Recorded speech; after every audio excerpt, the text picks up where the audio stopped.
What's going on, YouTube? It's James with Shyhammer Fantasy Battle Reports, and today is the Dice Dojo Orctober. That's what it is, Orctober tournament. Basically, the first round, I got a bye game because we had uneven numbers, and so I sat out on a game. But instead of just sitting there and watching other people play, I decided to do a battle report off of somebody else's game. So I got Aaron, which is one of my normal opponents, going against a Tomb King army. This is Randy from, I believe he's from Indiana actually, but he came out with his buddy Sean to this tournament, and basically we're gonna see what they brought to the table. Let's start off with Aaron's army. First things first, he has a unit of Black Knights here, 10 deep. I don't think there's any heroes in that unit. Over here he has a unit of skeletons, and the skeletons have, like, it looks like around 30 deep roughly. They do have characters in the front. He has did he bring Manfred? I don't think that's Manfred. I think it's actually just the Vampire Lord. And then he also has a BSB in there as well. Over here he has a Necromancer in a whole. Okay, this is actually it. He did not bring a named character. It was just a random vampire on that one. But this one, he does have a Necromancer level 4, and he also has a Ghoul King, which is his general, and a horde of ghouls. He loves this horde of ghouls. This is like signature move. He has a Terrorgeist over here. 3 Wraiths, I think there are. Over here, he has a unit of Cryptors. 6 Cryptors, and then he has a second Terrorgeist. Over here, he has a small unit of Black Knights. Or, I'm sorry, this is not his. This is actually, that was it for his army. We're going to go over the Tomb King army now. Tomb King, he has a small unit of whatever kind of knights they are. I'm not sure of the names because I've never, ever, ever seen anybody play Tomb King. So this is why, kind of the reason why I took pictures of the game. But it's their version of the fast cav horseback with shooting bows and arrows. He has 2 units of those. In the back right there, that is a Casket of Souls. And then on the right side, which you can't even see it, he has, or you could kind of see it, he has another Casket of Souls. In the front, that giant horde in the front right there, that is a block of like 30 archers, and they have that special character that gives them basically all of them going to hit on a 4-up plus poison. The big giant dude is a, man, I forgot the name of it. It's basically they're like Colossus. They're like undead Colossus thing. But basically he's a giant monster with armor save. And then the block on the right, which you can see a better picture here, that is a whole unit of Tomb Guard, I think they're called. You guys could correct me. Honestly, I never play against Tomb King, so I don't know the names of them, and I am not looking it up right now. But basically, he has them with extra hand weapons, or hand weapon shield, I believe.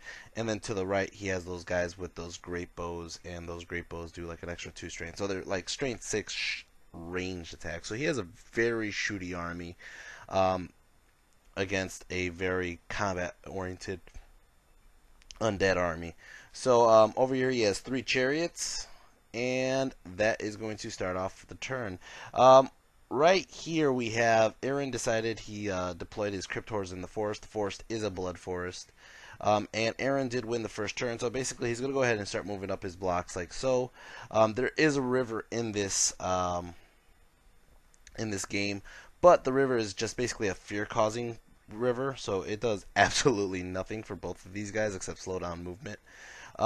The Terrorgeist, I believe we did do Dawn Attack, so the units got split up. So that's why his Terrorgeist and his Cryptors have to be stuck on this side. As you can see, they're kind of just moving up this side. He just moves everybody up, more or less, just because there's not much else to do. There's also 3 different characters in this game, because this is a WCW practice tournament. So the characters are wrestlers, and they have to capture their wrestlers. And then there's a ring announcer, which is in the middle. You can see him right there, which is whoever has the ring announcer.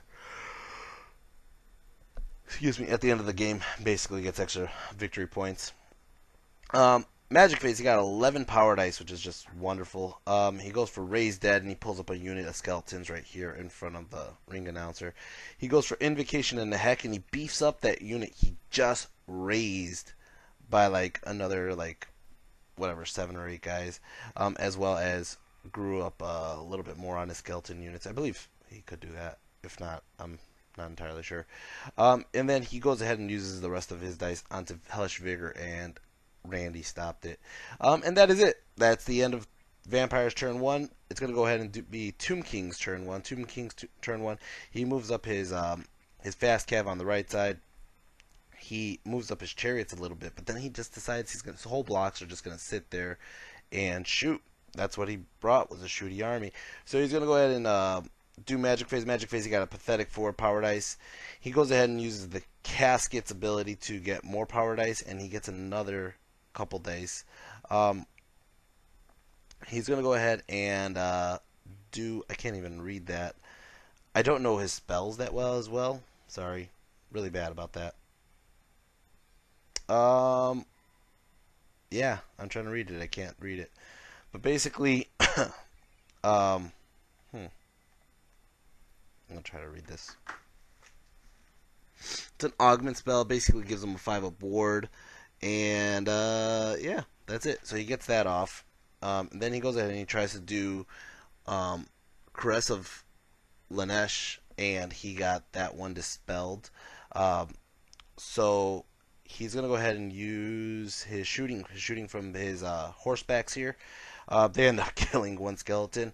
His shooting from this whole block right here ends up killing off 3 more skeletons. Now he is shooting at the free skeletons, which kind of sucks for him, but at the same time he notices that they're a threat because they're pushed up front.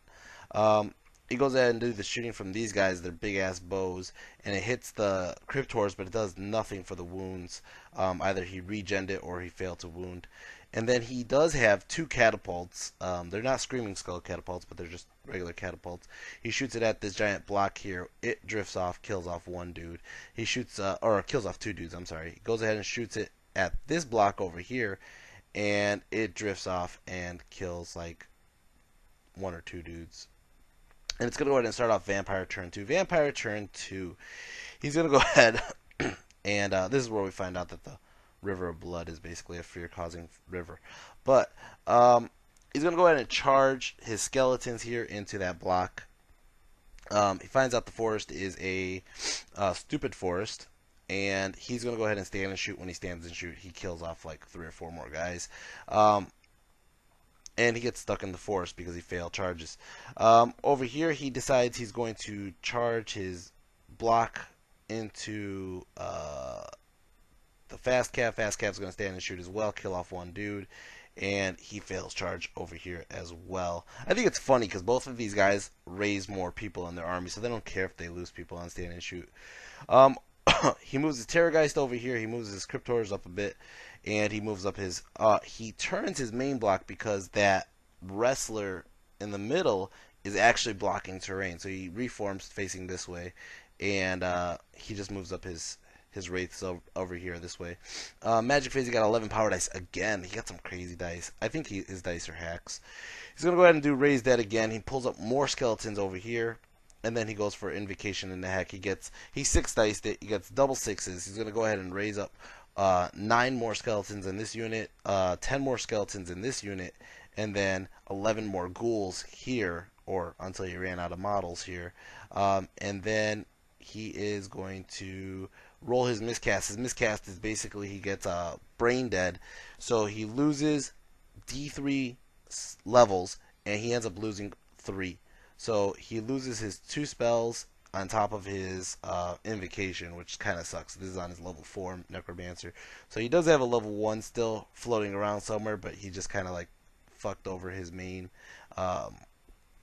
wizard in this game.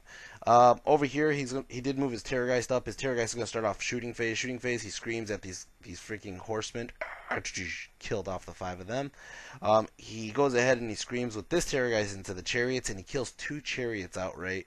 And that is going to be his turn. We're going to Tomb King's turn 2. Tomb King's turn 2.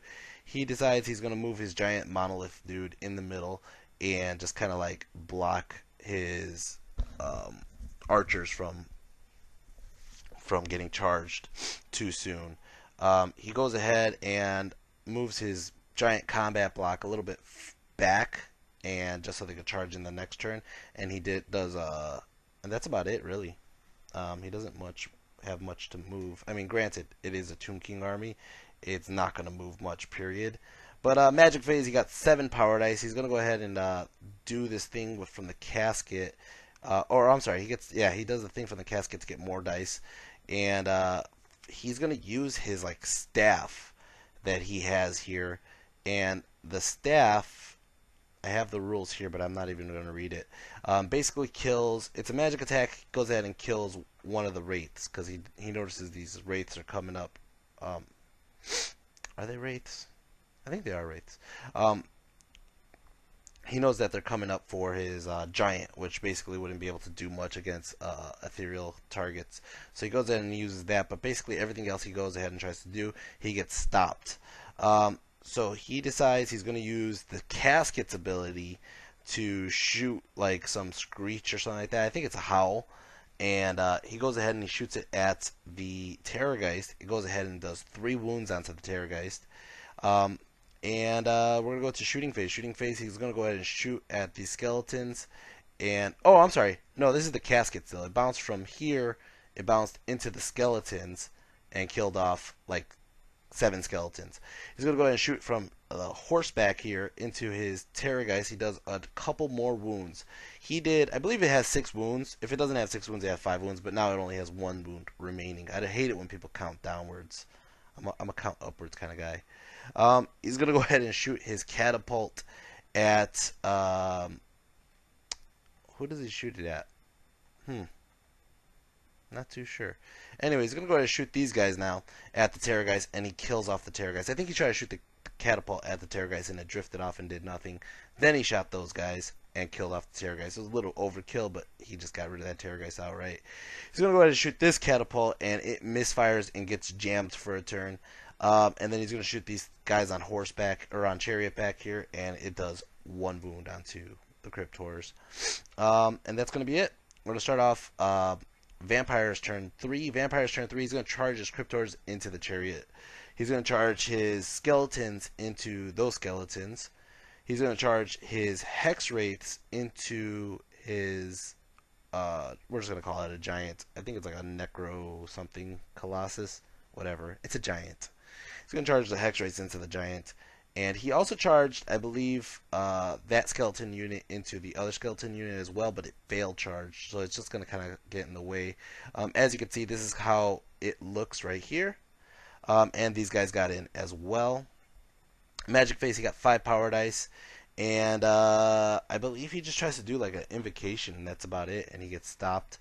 We're going to go to shooting phase. Shooting phase, this Terrorgeist goes ahead and screams at the chariot for no reason, kills it off, and that's about it for shooting. We're going to go into close combat. Close combat, these skeletons over here onto the horses, kill 3 horses, cause them to crumble, and they are going to overrun into the casket. Over here, these guys ended up doing 2 wounds to the Necro whatever, the giant, and the giant cannot wound them, so he takes like 1 or 2 more damage from crumbling, or maybe 3, but it's still alive. I know it's still alive. It has like a wound or 2 left.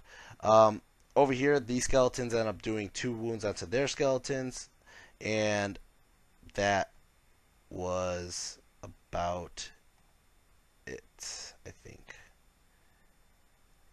Actually, no. He charged. He ended up. I think they ended up like pretty much getting even because he charged. He got a couple wounds, and then he got a couple wounds back, and it was just like a crumble. It was very minimal. Over here. That's about it, I think. Actually, that was it for his turn. It's gonna go ahead and start off Tomb King's turn 3. Tomb King's turn 3. He just moves his giant bow guys over here, basically using the water to his advantage, and just gonna go ahead and shoot really because he doesn't have much else moving. Magic Phase, he gets 9 power dice, and he's gonna go ahead and throw out what is it?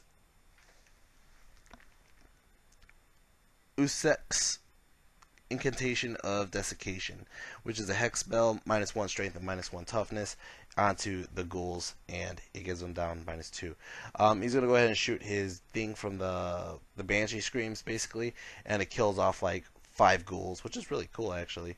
He's gonna go ahead and do shooting phase, shooting phase. These guys are gonna go ahead and shoot at his ghouls, and they kill off like a good like 8 ghouls. Holy shit! He's gonna go ahead and shoot his catapult at the Terrorgeist. The first one drifts off, does nothing. Second one gets a direct hit, and it does 4 wounds. Um, these big guys over here, they're gonna go ahead and shoot at him. They do 1 more wound, and we're gonna go to close combat. Close combat. He ends up killing off one of the Tomb King's skeletons. The Tomb Kings end up killing off like I think like 4 or 5, and oh, there you go, 7. Holy shit! And it's gonna cause them to crumble, and they lose basically down to 1 rank left. Um, Over here, this guy is gonna probably die. If not, it was a stalemate in this turn. Actually, I think it was a stalemate. He just whiffed horribly. And over here, these skeletons end up killing off their casket, and they're gonna try to go for the overrun onto. Actually, it's not an overrun. It's just gonna start off the turn 4. Turn 4, Vampire counts. He's gonna go ahead and charge into this catapult here. Um, he's going to go ahead and charge his Terrorgeist into that catapult, his Cryptors into those guys with the big weapons, and Magic Face, he got 4 power dice. He does get in with both, by the way. So he goes in and throws up an Invocation. He gets 10 more skeletons back there, 6 more skeletons back there, and he ends up getting like 4 more ghouls here, which is he needed a lot more than 4. And basically that's how it's going to look right now. It's going to go ahead and start shooting. He screams at the he screams at the catapult here, blows it up. His skeletons blew up the other catapult. Okay, his hex rates killed the giant, and over here, the skeleton fight. Oh, those aren't skeletons; those are zombies. That's why the zombies are getting their ass kicked, actually. But they're free zombies. So he loses a couple zombies here. The zombies kill off like 1 or 2 more skeletons, and the zombies start to crumble big time. But again, they've just been holding up for the whole time. Over here, this is a nasty fight. Holy shit. Those big guys with the bows, they really defended against his Cryptors. They end up killing off one guy and causing a second one to crumble. And the Cryptors' back only did 1 wound. So, oh, I'm sorry. They killed 2 guys and caused a third to crumble. Holy shit. And that's brutal. That actually really hurts Aaron, because that Cryptor unit's a pretty pricey unit, and not even to take out a rank. I mean, if he would have killed one of those guys, he would have took out an extra rank, and they wouldn't get that extra combat res. But yeah, that's going to be that. We're gonna go ahead and start off Tomb King's turn, whatever this turn is. He just goes straight into Magic Phase because again he doesn't have much to move. He goes ahead and does that. If he didn't do the staff move before, he's doing the staff move right now. Actually, I think that's exactly what it is. He does the staff move here, and he goes ahead and kills both the wraiths. Okay, there it is. Venom Staff, Kalita. That's the special character, by the way. It's a magic missile, 24 inches, does 2d6, strength 4 hits. It just blew those guys out of the water. He's gonna go ahead and shoot with all these shots into his skeletons, kills off like a shit ton of skeletons, and he's gonna go ahead and finish off the zombies here. As for the fight back there, he ends up wiping the floor of all the Cryptors. The Cryptors didn't kill one single guy over there, and he ends up crumbling, and those guys are definitely his MVP. As for over here, these skeletons continue their rampage coming this way, and actually, I think I'm just doing faster turns because I was watching the other games as well. But this is going to be Vampire's turn 5. Vampire's turn 5, he goes ahead and tries to do Invocation. It was dispelled. Actually, no, it wasn't dispelled, but he restores a single wound to his Terrorgeist and restores a little bit more order on this side over here. He's going to go ahead and try to scream, I believe. Yeah, he tries to scream at these guys, and it causes like 1 wound. That's it. And that is it for his turn. He's going to go ahead and start off Tomb King's turn. Tomb King's, he's just going to go ahead and reform these guys this way, more or less to deal with the skeletons that are coming. And yeah, actually, I think that was it.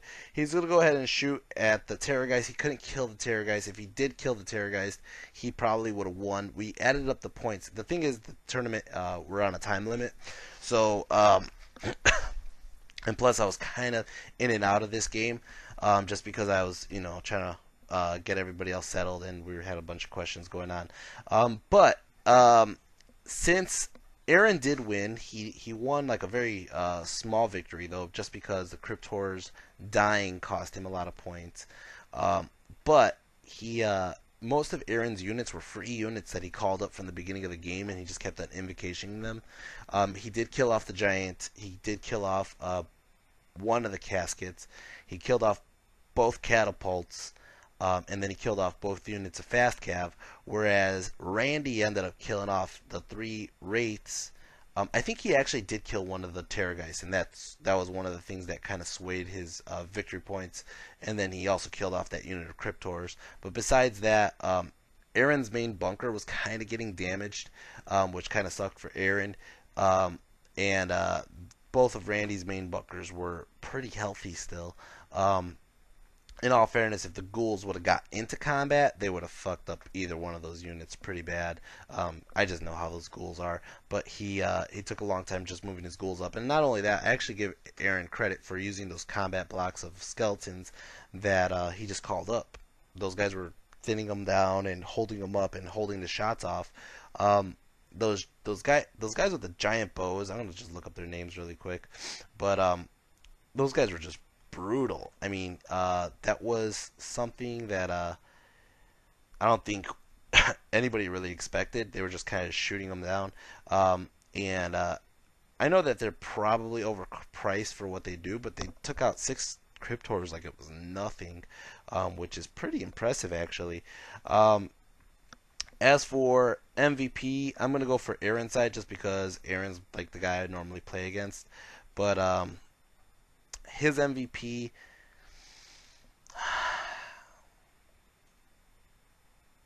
I would have to say is the Wraiths, because they held up the giant. I do like the double terror guys just screaming at whoever the hell they want. I think those guys are Ushtabi, by the way. I want to say they're Ushtabi. If they're not Ushtabi, they're something else, but we're going to call them Ushtabi. There it goes. Necrolith Colossus. I was almost right. Or it could have been a Hyro Titan, I guess. Whatever. Anyways, guys. Sorry for knowing half the army going on, and sorry for the kind of like choppy video.